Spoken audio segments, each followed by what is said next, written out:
Oh yes, good news! As Luntha TV gets bigger and better, want you not to miss any great moment for your spiritual and integral development. You can now watch Luntha TV via Zuku, Channel 51 and StarSat, Channel 474. Luntha TV. Luntha Television, bringing wisdom into your home.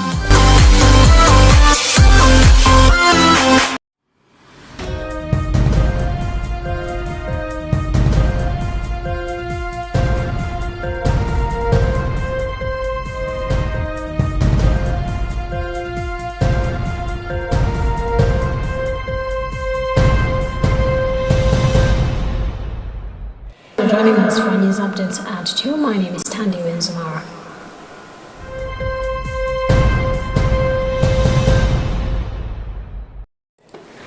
The Vatican is asking Catholics around the world to share their experiences welcoming migrants and refugees.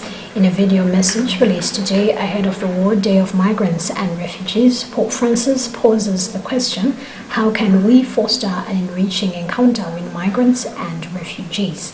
Rather, how can we foster an enriching encounter with migrants and refugees? The Vatican's Migrants and Refugees Office in the Dicastery for Promoting Integral Human Development has requested that people send in their responses to that question with a short video, written reflection, or photos to media@migrants.refugees.va. The World Day of Migrants and Refugees was established by Pope Pius X in 1914.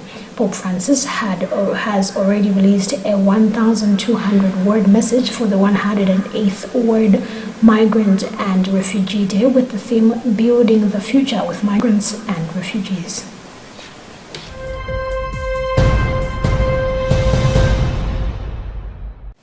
The National Assembly has passed the Corrupt Practices Amendment Bill number 2 of 2022. The bill awaits signing by President Lazarus Chakwera, but once assented into law, the Anti-Corruption Bureau will have more independence and moral authority to prosecute anyone suspected of corruption without seeking consent from the Director of Public Prosecution. Government Chief Whip Jacob Hara says the development augurs well with what Dr. Chakwera promised Malawians to fix the broken systems that have derailed the country's development.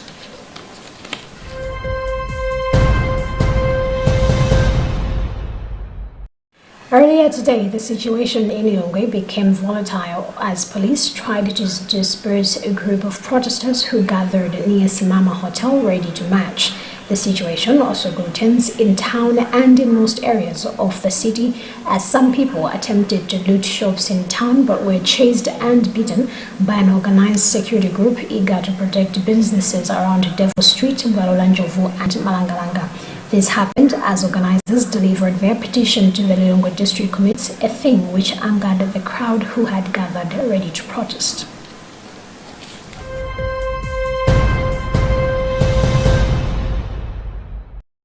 Two people have been sentenced to 3 years imprisonment with hard labor for kidnapping a 14-year-old son of renowned businessman of Indian origin.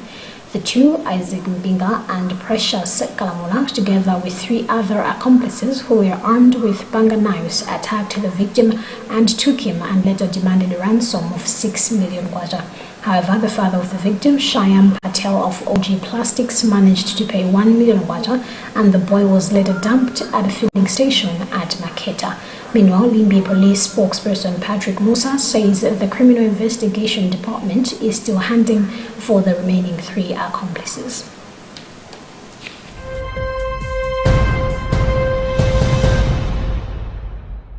And in other news, the army in Sokolo and near Kalumba were repulsed with almost 50 militants being killed, while a third attack near Moti caused no casualties. Mali has seen a decade-long insurgency by militants linked to Al-Qaeda and the Islamic State group. The country's military authorities have begun turning to Russia for help after rejecting long-standing French support.